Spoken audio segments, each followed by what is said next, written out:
विराजमान। फिर वो तो एक चुल्लू जल में प्रसन्न होने वाले देवाधिदेव महादेव, उनकी पूजा में तो ज्यादा पैसा वाली सामग्री है नहीं। धतूर का फल, बिल्व का पत्र, अकोड़े के फूल और गंगा जल एक अंजलि चढ़ा दो। जो कोई स्वीकार नहीं करता वो महादेव स्वीकार करके वो पद दे देते हैं जो दुर्लभ है।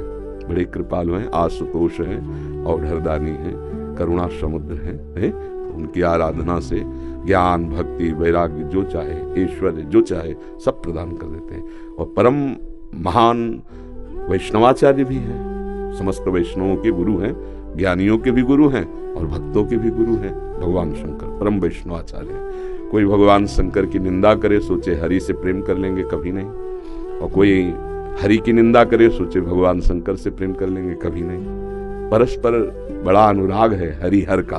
तो जो हरि का भक्त होगा वो हर का भक्त होगा, जो हर का भक्त होगा वो हरि का आदर करेगा।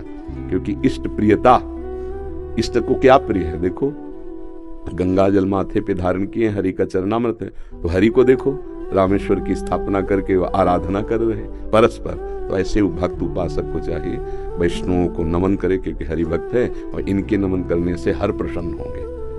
और महादेव जी को, महादेव जी के जनों को नमस्कार करे, इनके प्रसन्न होने से हमारे हरि प्रसन्न हो जाएंगे। भगवान श्री राम अयोध्या वासियों को बैठाल कर एक बार कहा कि ये मैं राजा के रूप में आदेश नहीं कर रहा हूँ, बड़ी प्रियता से कह रहा हूँ, सबसे हाथ जोड़ के कह रहा हूँ। और एक गुपुत मत सबहि कहो कर जोरी, शंकर भजन बिना नर भगति न पावे मोरी। अयोध्या वासियों से कहा मैं हाथ जोड़कर सबसे कहता हूँ, राजा रूप में हाथ जोड़ने की तो जरूरत है नहीं, ये मैं आदेश नहीं कर रहा हूँ, ये विनय कर रहा हूँ। यदि कोई मेरी प्रीति चाहता है, भक्ति चाहता है, तो भगवान शंकर की कृपा आवश्यक है।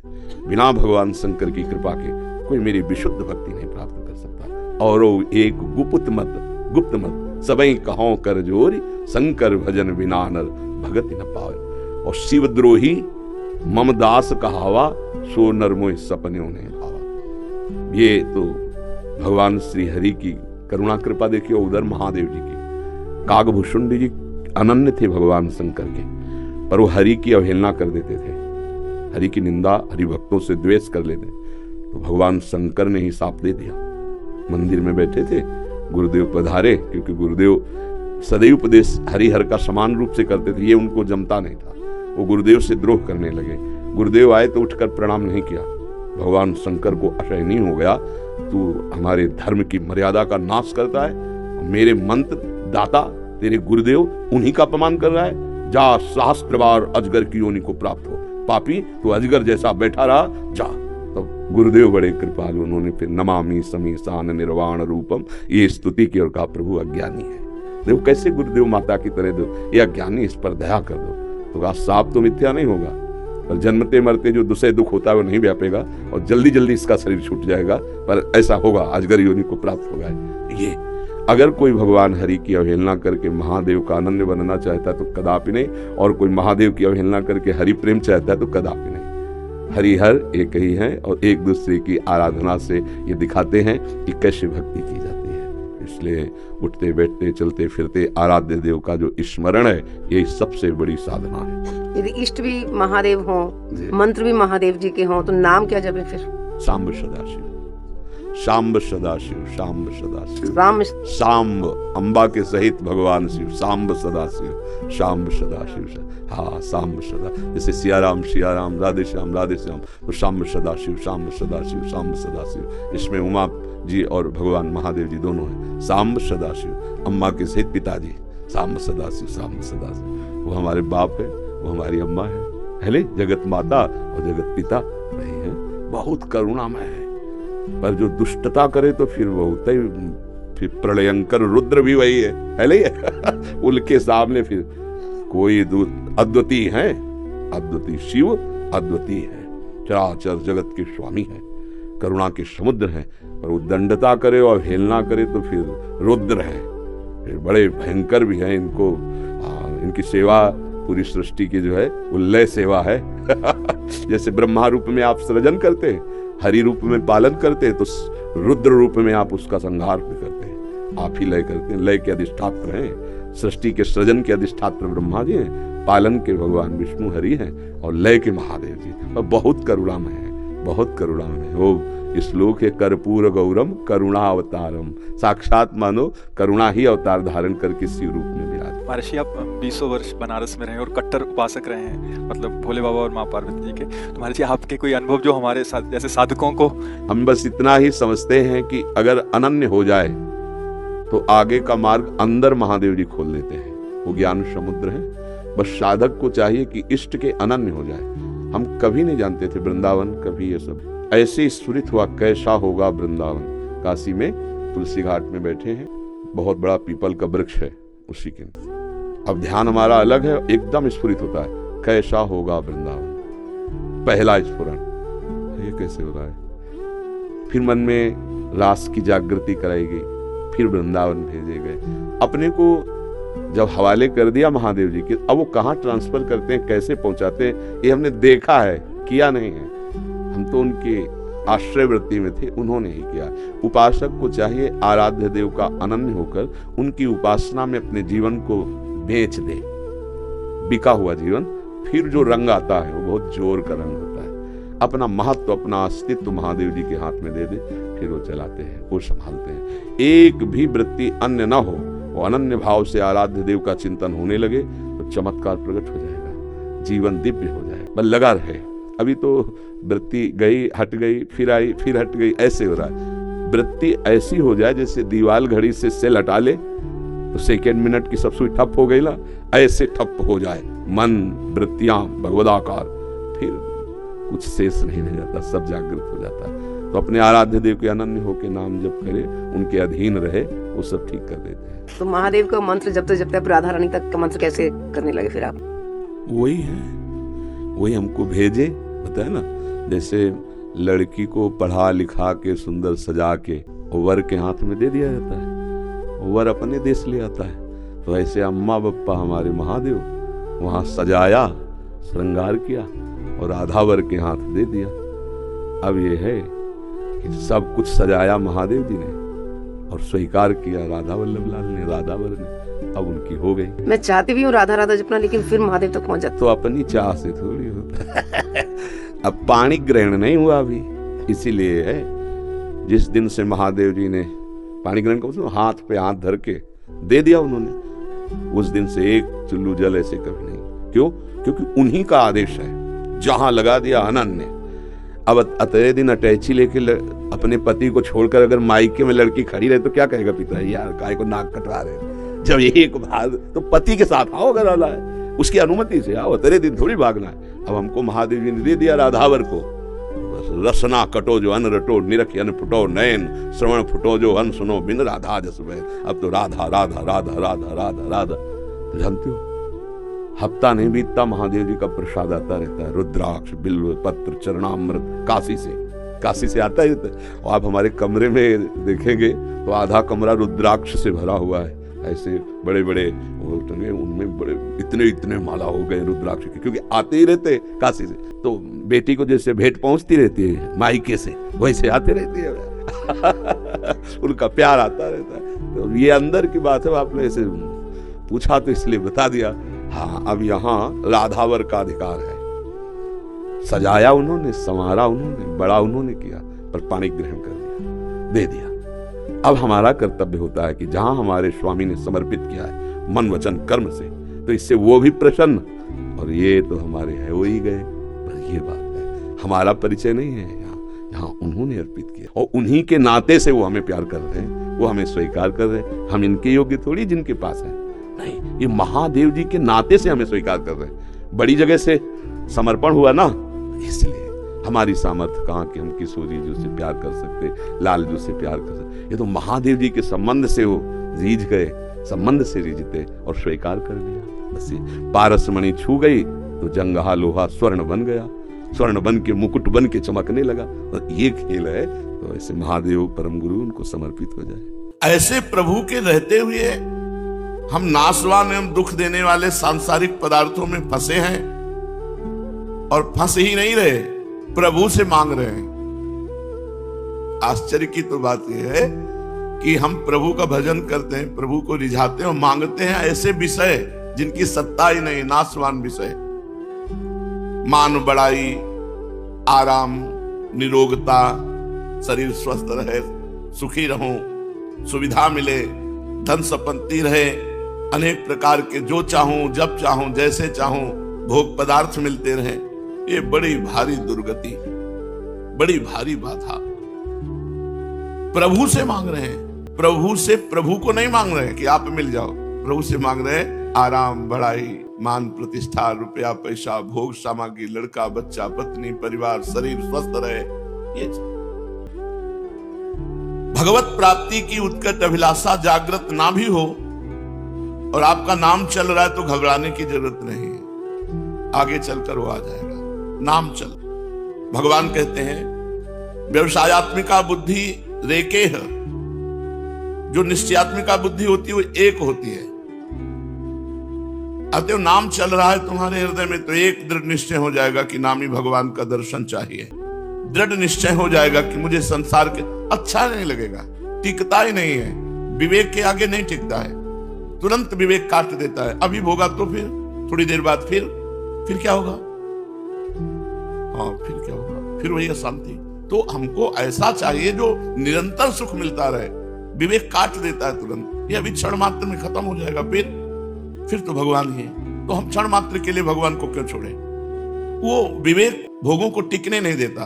वो विवेक मोह भ्रम भागा, तब सब विषय विलास विरागा। जब विवेक का प्रादुर्भाव हो जाता है तो मोह का, अज्ञान का नाश हो जाता है। अज्ञान का नाश होते ही भोग प्रियता खत्म हो जाती है। जैसे आपकी अब 2000 के नोटों में प्रियता नहीं रह जाएगी क्योंकि वो बंद हो गए हैं। ऐसे संपूर्ण ब्रह्मादिक के भोग सब विषम लागत है, बिल्कुल प्रियता नहीं रह जाती ब्रह्मादिक के भोग तक की। जब एक निश्चय कर लिया जाए कि मुझे केवल भगवान चाहिए, भगवान की तरफ ही अब चलेंगे। यदि केवल भगवान की तरफ चलने की अभिलाषा को ही विचार पूर्वक बार बार भोगों की अभिलाषा को काट करके रखा जाए, जब भोग स्फुरना हो, नहीं मुझे भगवान चाहिए, अब मुझे भगवान की प्राप्ति करनी है, तो आपके अंदर उत्कृष्ट अभिलाषा भगवत प्राप्ति की जग जाएगी। देखो सुनो, भगवत प्राप्ति की उत्कृष्ट अभिलाषा कैसे जगती है? अभी भगवत प्राप्ति की अभिलाषा नहीं है तो नाम जप चलाओ, चिंता ना करो। नाम जप होते ही जब वो नाम की उतनी महिमा जागृत हो जाएगी, पाप का नाश करके, हृदय निर्मल करके, तो हमारे अंदर विवेक जागृत हो जाएगा। विवेक भोगों की स्फुरना को नष्ट कर देगा।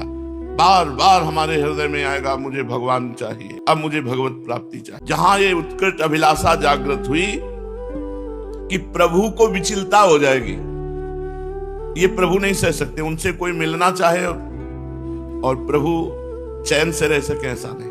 वास्तविक जब बेचैन कोई हो जाता है प्रभु के लिए तो प्रभु तासा माविर भूत छौरी इसमें मान मुखाम बुझा, वही उन्हीं के बीच में प्रकट हो जाते हैं। पर जब तक संसार की अभिलाषा है तब तक हम भगवान की प्राप्ति की अभिलाषा नहीं रख सकते। ये बात बैठा लो, जो सकल कामना हीन जे राम भगति रसलीन। जब तक संसार की कोई कामना है तब तक हम भगवत प्राप्ति की उत्कृष्ट लालसा नहीं जागृत कर पाएंगे अपने हृदय में। देखो, हम स्वरूपता अविनाशी भगवान के अंश हैं। भगवान अविनाशी, हम अविनाशी। भगवान सुख राशि तो उन्हीं के अंश हम। ईश्वर अंश जीव अविनाशी, चेतन अमल सहज सुख राशि। हमारी तृप्ति भगवान में होगी ना कि माया में। भगवत प्राप्ति की अभिलाषा करनी ही चाहिए, क्योंकि हमारी जो चाहत है कि हमें कभी दुख न मिले, सदैव सुख मिले, हम कभी मरे नहीं, तो हम अविनाशी हैं इसलिए हमारे अंदर ये चाहत है। हम सुख राशि के अंश है इसलिए हमारे अंदर ये चाहत है। ये पूर्ति केवल भगवान में होगी और कहीं नहीं। परंतु संसार की अभिलाषा नाशवान है, दुखदायी है, हम इसे छोड़ नहीं पा रहे हैं। यदि ये अभिलाषा छूट जाए तो अभी भगवत प्राप्ति के लिए हृदय में हमारे व्याकुलता पैदा हो जाए। तो अपने अपने इष्ट देव के नाम जो गुरुदेव ने दिए हैं, खूब नाम जप करो। इस नाम का ध्यान करने से राधा राधा तुम्हारे अंदर व्याकुलता आने लगेगी। हे प्रियाजू, हे नाथ, हे करुणामय, मैं आपके चरणों की शरण में हूं। ये मेरा विषय विष नाश कर दो। मेरे हृदय में आपकी चिंतन किसी और कुछ न रह जाए। हे प्रभु मुझे सच्चा ज्ञान दो, जिससे मैं संसार से हटकर आपके चरणों में प्रीति करूं। और उस समय ऐसा भाव करो कि मैं प्रियालाल के चरण पकड़ करके प्रार्थना कर रहा हूं, मानो तुम्हारे सामने प्रियालाल है, आप उनके चरणों में गिरे पड़े हैं और उनके चरणों को पकड़कर प्रार्थना कर रहे हैं, हे प्रियालाल आपके सिवा हमारे हृदय में और कोई चाहत न रह जाए और कोई कामना न रह जाए। इसके अतिरिक्त और कोई उपाय नहीं है। नाम जप और भगवान से आर्त भाव से प्रार्थना। भगवान को कोई अपने जप तप से खरीदा नहीं जा सकता, खरीद नहीं सकता। हम जप कर रहे हैं लेकिन हम खरीद नहीं सकते भगवान को। हम इतना नाम जप कर रहे हैं, भगवान बिक गए नाम जप में। हम इतनी तपस्या कर रहे हैं, भगवान बिक गए तपस्या में। भगवान तो अपनी करुणा से प्रकट होते हैं। हमारे अंदर नाम जप से मलिनता नष्ट होती है और भगवान को पुकारने का ढंग आता है, आर्त भाव, दैन्य भाव, व्याकुलता का भाव, तब भगवान द्रवित होते हैं। उनकी प्राप्ति अयोग्य से अयोग्य पुरुष को भी हो सकती है। ध्यान से सुनिए, भगवान की प्राप्ति अयोग्य से अयोग्य पुरुष को भी हो सकती है। जो अपने को सर्वथा अनाधिकारी अयोग्य मानता है, वही आर्त भाव से भगवान के चरणों की शरण लेता है और उसी को भगवत प्राप्ति होती है। जो अपने को योग्य मानता है कि मैं तपस्वी, जितेंद्रिय आदि आदि आदि, वो कभी आर्त भाव से भगवान को पुकारता नहीं है। जिसको संसार में कोई पद नहीं मिला, कोई अधिकार नहीं, कोई योग्यता नहीं, उसको परमात्मा प्राप्ति का अधिकार जल्दी प्राप्त हो जाता है। क्यों? क्योंकि उसमें दैन्यता होती है। मैं किसी योग्य नहीं, कोई संसार में हमें प्यार नहीं करता, कोई हमारा नहीं। हे प्रभु आप मुझे स्वीकार कर लो। भगवान के चरणों में दीन बन के गिर जाना, ये बहुत बड़ा भजन है। एकमात्र भगवान के चरणों का भरोसा सहारा ले लेना, दीन बन के। ऐसा मानो कि हाड़ मांस का अपवित्र शरीर तुम्हारा और दूसरों का कभी सुख नहीं दे सकता। ये मायाकृत मन, बुद्धि, इंद्रियां, ये तुम्हारे कभी नहीं हो सकते। बड़े धोखेबाज हैं। हम इन सबको प्रभु के चरणों में समर्पित कर दे, इनका भार उनके चरणों में समर्पित कर। अब सौंप दिया सब भार तुम्हें, हमारे बस का नहीं। ये मन, ये बुद्धि, ये इंद्रियां बड़ी धोखेबाज है। एक एक क्षण में पलटा मार जाती हैं। अभी कहेंगे भगवान चाहिए, फिर कहेंगे भोग भोग ले। इनका क्या भरोसा? हमारे केवल प्रभु हैं, हम केवल प्रभु के हैं। भगवान ने बहुत जोर की बात कही, सर्वधर्मान परित्यज्य मामेकम शरणं व्रज, अहम त्वाम सर्व पापेभ्यो मोक्षयिष्यामि मा शुचः। संपूर्ण धर्म का तात्पर्य है कर्तव्य कर्म। तू अब चिंता मत कर, यदि मेरी प्राप्ति की चाह कर ली तो सारे कर्तव्य कर्म पूर्ण हो गए। सब कर्तव्य कर्मों का फल भगवान के मिलन की चाह। नहीं तो सो सब धर्म कर्म जरि जाऊ, जहां न राम पद पंकज भाऊ। जोग कुजोग ज्ञान अज्ञानु, जानहि राम प्रेम प्रधान। यदि भगवान का प्रेम प्रकट नहीं हुआ तो योग क्या है? कुजोग हो गया। ज्ञान क्या है? वो सब अज्ञान हो। सब धर्म कर्म में आग लगे जो भगवान के चरणों की प्राप्ति न करा सके। तो सर्वधर्मान परित्यज्य, तू अपने समस्त कर्तव्य कर्मों का त्याग करके। क्यों? क्योंकि कर्तव्य कर्मों का फल है सावई पुंसाम परो धर्मो ये तो भक्ति अरोक्षजे। भगवान अच्युत श्री कृष्ण के चरणारविंद में प्रेम लक्षणा भक्ति होना ही समस्त कर्तव्य कर्मों का फल है। एकमात्र मेरी शरण में आ जा। सर्वधर्मान परित्यज्य मामेकम शरणं व्रज। मैं तुझे संपूर्ण पापों से मुक्त कर दूंगा, तो शोक मत कर। मां शुचा, मैं तुम्हें पवित्र करूंगा। इसलिए दूसरे सब आश्रयों का त्याग कर दे। रुपए का आश्रय, परिवार का आश्रय, शरीर का आश्रय, मित्र का आश्रय, अन्य देवी देवता का आश्रय, एकमात्र भगवान का आश्रय। जिसका जो इष्ट है, मानो किसी की मां इष्ट है दुर्गा, एकमात्र दुर्गा। शिव तो एकमात्र शिव, वही दुर्गा है, वही शिव है, वही राम है, वही कृष्ण है। अन्य आश्रय न ले। दूसरे आश्रय लोगे तो टिकेंगे नहीं, वो नष्ट हो जाएंगे। भगवत आश्रय टिकेगा। भगवत आश्रय मिटेगा नहीं और दूसरा टिकेगा नहीं, तो दूसरा ले ही क्यों, सीधे भगवान का आश्रय ले। अगर किसी और का आश्रय लोगे तो अंतहि तो ही तजेंगे पामर, तू न तजय अबहिते, मन पचितई है अवसर भी। सुत बनितादि जान स्वार्थ रत, ना करु नेह सभीते, अंतहि तो ही तजेंगे पामर, तू न तजय अबहिते, मन पचितई है अवसर भी। बहुत सच्ची बात है। अगर ये समझ में आ जाए, हमारा दिल हृदय मारा घूम रहा है, कोई हमें प्यार करे, और प्यार समुद्र कह रहे आओ मैं तुम्हें प्यार करूंगा, उधर जा ही नहीं रहा है। अगर प्यार समुद्र भगवान से प्यार कर ले तो निहाल हो जाए। उपनिषदों में आता है एकाकी न रमते, इसका सीधा अर्थ है अकेले भगवान का मन नहीं लगा, एकाकी न रमते। इसलिए उन्होंने अपने आप को इतनी सृष्टि के रूप में फैला दिया। उपनिषद कहता है एकोहम बहुश्यामा, मैं एक बहुत रूपों में हो जाऊं तो स्त्री पुरुष जड़ चैतन्य खगमृग पशु पंछी 84 लाख योनियों में वही परमात्मा फैल गया। भगवान का संकल्प हुआ एकोहम बहुश्यामा, मैं एक से बहुत हो जाऊं, एकाकी न रमते, तो वो इतने रूपों में हो गया। सब शरीरों में भगवान को प्रिय शरीर है मनुष्य शरीर। मनुष्य का निर्माण शरीर का जब किया तो भगवान को लगा कि 83,99,999 योनियों को भोगते भोगते जब मनुष्य शरीर मिलेगा तभी अपने स्वरूप में आ जाएगा, साधना करेगा और मेरी प्राप्ति कर लेगा।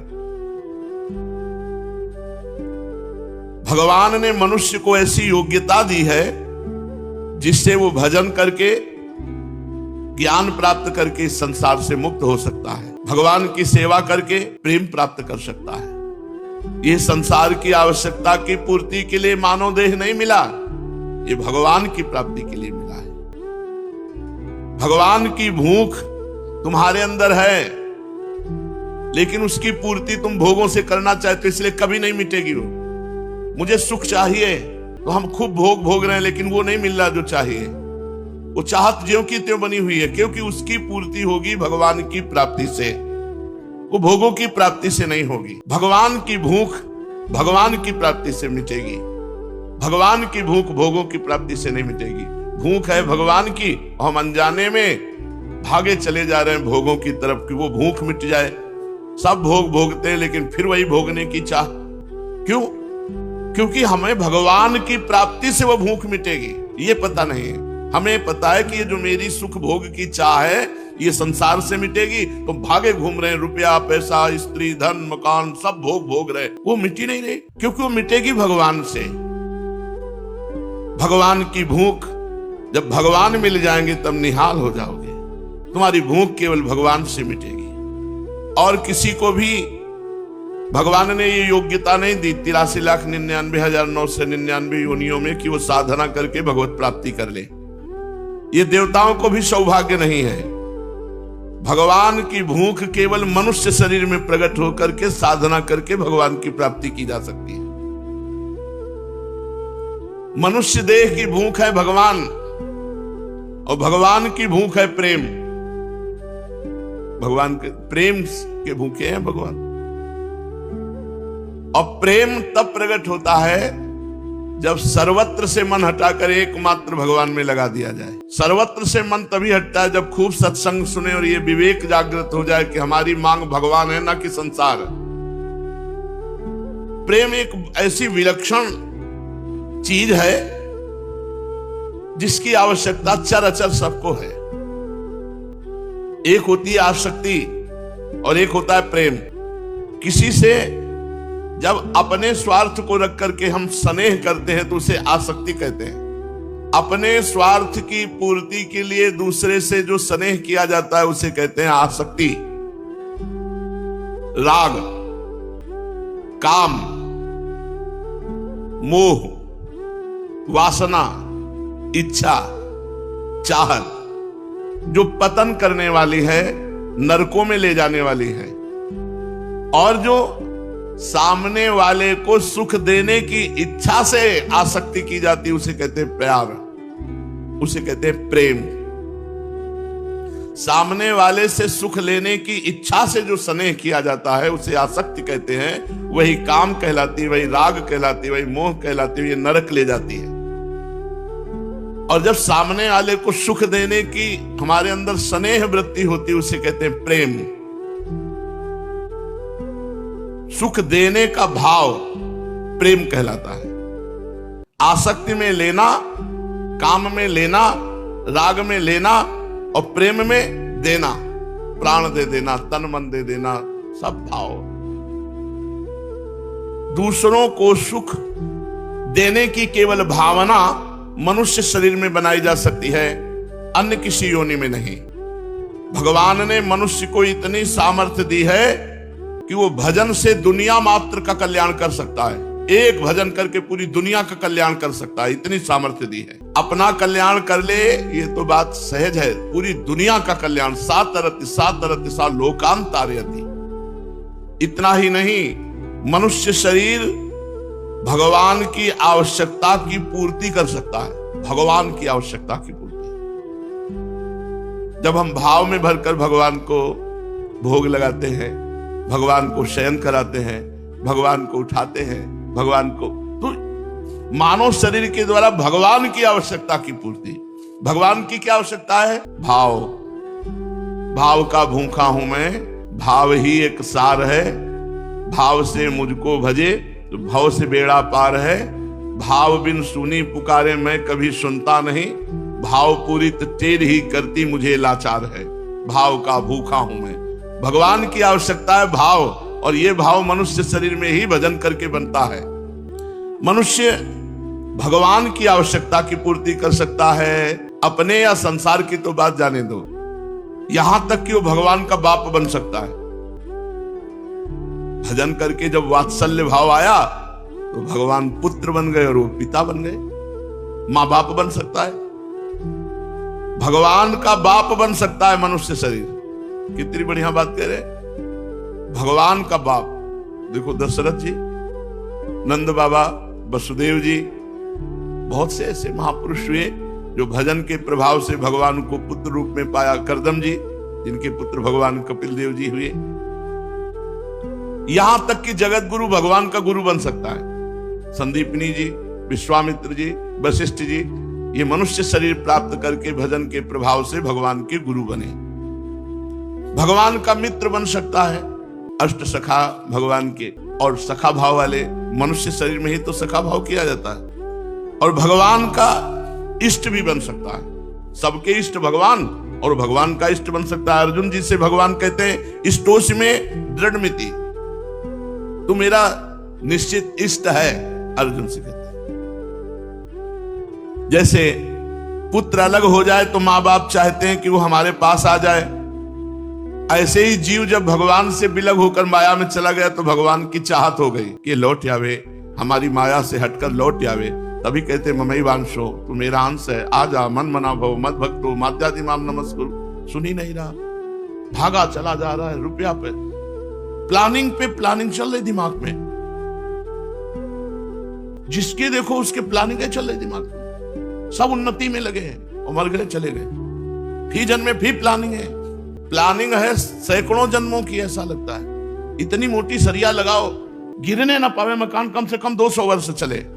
और अपना भरोसा नहीं है कि संध्या के इनकी लड्डू बटेंगे, कि संध्या का भरोसा नहीं। मोटी सरिया, इंगल इतना मोटा, मतलब ऐसी बिल्डिंग बननी चाहिए अद्वितीय, और मरने का ठिकाना नहीं। बहुत भ्रम में फंसे हुए अपने लोग, बहुत भ्रम में। जीव भगवान से जब से विमुख हुआ तो भगवान ललचाए खड़े हैं। जैसे माता पिता का लड़का कहीं चला जाए तो हमारा लड़का वापस आ जाए, ऐसे भगवान मना, आ जाओ तुम हमारे पास आ जाओ।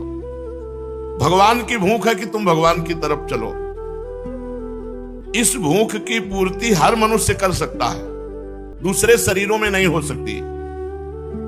मनुष्य ही भगवान से प्रेम कर सकता है, भजन कर सकता है। देवता लोग नहीं कर सकते। देवता तो केवल भोग भोग सकते हैं बस, भजन करके नया कर्म नहीं कर सकते। कितना दुर्लभ, तभी कहा बड़े भाग मानुष तन पावा, सुर दुर्लभ सदग्रंथन गावा। मनुष्य ही भगवान से प्रेम कर सकता है, देवता लोग भी नहीं। और नारकी जीव तो बेचारे कर ही नहीं सकते, 84 लाख योनियों वाले जीवों को पता ही नहीं है कि भगवान से भी है, उनसे प्रेम करना है। भैंस को पता है भगवान है, गधे को पता है, सुअर को पता है, किसी को पता नहीं, मनुष्य शरीर में ही। तभी गोस्वामी जी कहते तिनते खर सूकर स्वान भले, उनसे गधा कुत्ता सुअर अच्छे, जो मनुष्य शरीर प्राप्त करके भगवान का भजन नहीं कर रहे, उनसे वो अच्छे हैं, क्योंकि वो कभी ना कभी मनुष्य बनेंगे भजन। ये मनुष्य बन करके अपना जीवन बर्बाद कर रहा है, नीचे की योनियों में चला जाएगा। अन्य योनियों में 83,99,999 योनियों में ये निर्णयात्मक बुद्धि नहीं कि मुझे क्या करना चाहिए क्या नहीं करना चाहिए, भगवान का भजन भी करना चाहिए, भगवान की प्राप्ति करना चाहिए, ये सब नहीं है। वहां तो प्रारब्धानुसार बस फिट है उतना ही वो करेगा जितना प्रारब्ध है। इतना ऊंचा अधिकार मनुष्य शरीर को प्राप्त है और फिर भी मनुष्य दुख भोग रहा है। बड़े भारी आश्चर्य की बात है, इतना अधिकार प्राप्त होकर मनुष्य शरीर में वो दुख भोग रहा है।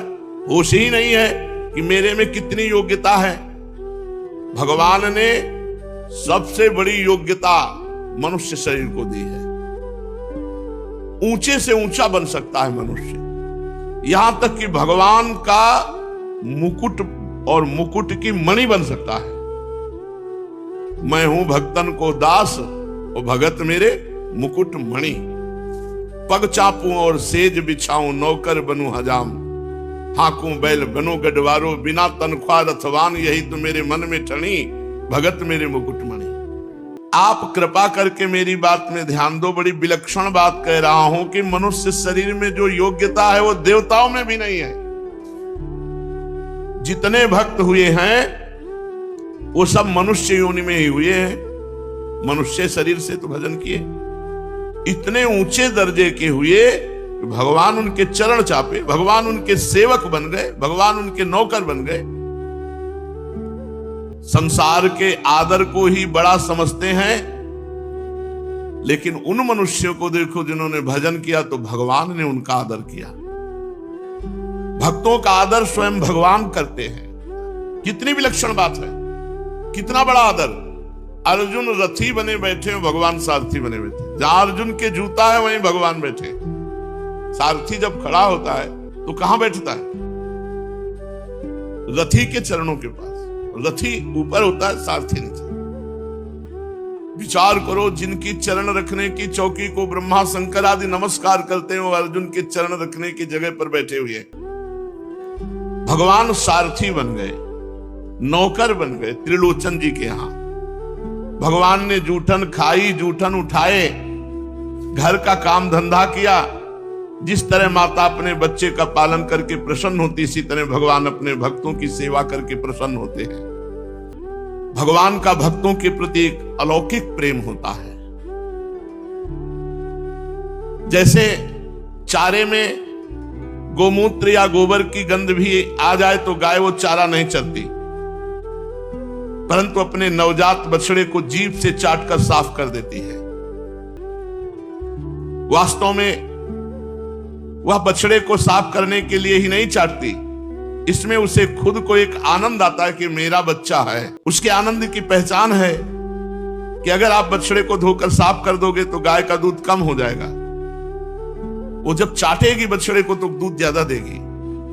अगर गाय बछड़े को चाट कर साफ कर देती तो उसका दूध ज्यादा होगा, क्योंकि उत्साह संपन्न हो जाती है, आनंद युक्त हो जाती है। गाय की जीभ इतनी कड़ी होती कि चाटते चाटते बछड़े की चमड़ी में कहीं भी कोई दोष नहीं रह जाता, एकदम स्वच्छ कर देती है। गाय को एक आनंद आता है अपने बछड़े के चाटने में, ऐसे भगवान को आनंद आता है अपने भक्ति की सेवा करने में। अखिल कोटि परमात्मा को सेवक बना दिया मनुष्य ने भजन के प्रभाव से। भगवान भक्तन पाछे यो फिरत जो बछड़ा संग गाय। भगवान को भक्त की सेवा करने में बड़ा आनंद, बड़ी प्रसन्नता होती है। देखो मनुष्य शरीर की योग्यता, परब्रह्म परमात्मा को सेवक बना दिया। माधवदास बाबा की लंगोटी धो रहे, एकनाथ जी के यहाँ शिखंडिया बन के कई वर्ष तक सेवा में रहे, त्रिलोचन जी के यहाँ कई वर्ष तक सेवा में रहे भगवान, और कितने भक्तों की सेवा कर रहे हैं। मनुष्य भगवान की इच्छा की पूर्ति करने की सामर्थ्य रखता है, भगवान की इच्छा की इतनी इसमें योग्यता है परंतु ये अपने स्वरूप को न जानकर दर दर भटक रहा है, तुच्छ भोगों के टुकड़ों के लिए भटक रहा है। सामर्थ्य इसलिए है कि परब्रह्म परमात्मा को अधीन कर ले। हरि हरि हरि, कितनी विडंबना है। ये किधर चला गया? अरे तू लौट, आनंद का बच्चा लौट। तुझे किसी भोगों से आनंद नहीं मिलने वाला। तू आनंदमय है, चैतन्य घन है, तू परमात्मा से आनंदित होगा। ये बात समझ लो। जब आनंद सिंधु को भी आनंद देने की सामर्थ्य तुम्हारे में है, तो तुम भोगों से कैसे तृप्त हो सकते हो जिनमें आनंद है ही नहीं। भगवान भक्त का सब काम उठा लेते हैं, सब काम। मल धोने से बढ़कर क्या काम हो सकता है? भगवान भक्त के लिए अपयश भी सह सकते हैं, तिरस्कार सह लेते हैं, अपमान सह लेते हैं। भगवान ने भक्तों को बहुत ऊंचा दर्जा दिया है। भगवान ने कह दिया दुर्वासा जी से, अहम भक्त पराधीनो स्वतंत्र इव द्विज। मैं अपने भक्त के पराधीन हूं, भक्त के अधीन हूं। यह मनुष्य शरीर की योग्यता है। थोड़ी सी संकल्प वृत्ति कर लें तो अनंत ब्रह्मांडों की रचना कर लें, ऐसा परमात्मा और कह रहा है अहम भक्त पराधीनो। यह सामर्थ्य तुम में है कि तुम यदि अपनी भजन वृत्ति बढ़ाओ तो तुम परमात्मा को भी अधीन कर सकते हो। अहम भक्त पराधीनो अस्वतंत्र, मैं स्वतंत्र नहीं हूं। जिसके इशारे पे अनंत शक्तियां नाचती हैं, गोपियां अपनी छाछ भर अपने इशारे से नचाती थी। ताई हीर की चोहरियां छछिया भर छाछ में नाच नचावे। लाला ऐसे नाच, परमात्मा वैसे नाच रहा है। कितनी बड़ी सामर्थ्य है कि जो उमादार जोशित की लाई सबही नचावत राम गोसाई, उसको भक्त नचा रहा है। तालियां बजा रहे गोपियां, बीच में ठाकुर जी नृत्य कर रहे। अरे वो नाचने के लिए तैयार हैं, तुम तो तैयार हो नचाने के लिए। नंद जी के यहां 9 लाख गवे हैं, पर प्रेमी गोपियों के लिए भगवान एक छाछ पे नाचने के लिए तैयार है। गोपियां कहती लाला नाचो तो तुम्हें छाछ देंगी, तो थोड़ी सी चुल्लू भर छाछ पिलाने के बदले वो नाच रहे हैं। क्या 9 लाख गवे हैं केवल नंद बाबा के, और नंद है। भगवान अपने प्रेमी भक्त की जरा सी वस्तु पाने के लिए ललचाते हैं। देखो ना, भगवान ने सृष्टि में क्या नहीं बनाया, और आप विदुरानी के हाथ के छिलका खाकर वाह वाह कर रहे, ललचाते। कोई प्रेमी प्रेम में भरकर हमको दे, प्रेम में भरकर। सबरी जी के बेर खा के वाह वाह, सुदामा जी के तंदुल चबाकर कहते आज मैं ही नहीं अनंत ब्रह्मांड तृप्त हो गया मित्र तुम्हारे इन तंदुल से। भाई चावल और चावल के टुकड़े में कौन सा स्वाद है? पर ब्रह्म परमात्मा पुलकित हो रहे हैं पाकर प्रेम। हृदय का प्रेम भगवान को जितना मीठा लगता है उतना और कुछ नहीं लगता। भगवान के हृदय में कामना पैदा कर दे, ये भक्त की क्षमता है। आप्त काम अमना भगवान के मन में भूख पैदा कर दे, ये भक्त की क्षमता। वो भक्त मनुष्य ही तो बनता है, मनुष्य की क्षमता है। इसलिए इस मानव देह की योग्यता को समझो। भगवान की प्राप्ति, भगवान को रिझा लेना, भगवान के निरंतर भजन में लगे रहना। देखो, किसी न किसी का तो आश्रय लेना ही पड़ेगा, बिना आश्रय के आप रह ही नहीं सकते। खास बात समझ लीजिए, बिना आश्रय लिए आप रह ही नहीं सकते। ये स्वभाव है हमारा। सबका आश्रय छोड़ दो तो शरीर का आश्रय ले लोगे अपने, बिना आश्रय के नहीं टिक सकते। मनुष्य का स्वभाव है किसी न किसी का आश्रय ले लेना।